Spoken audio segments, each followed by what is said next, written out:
ตลาด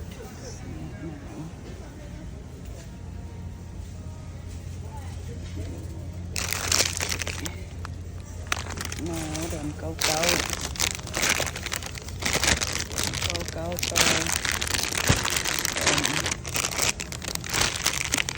3 หน่วย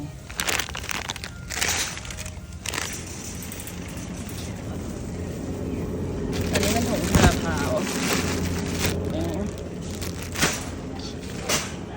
ตลาดก็ประมาณนี้เด้อ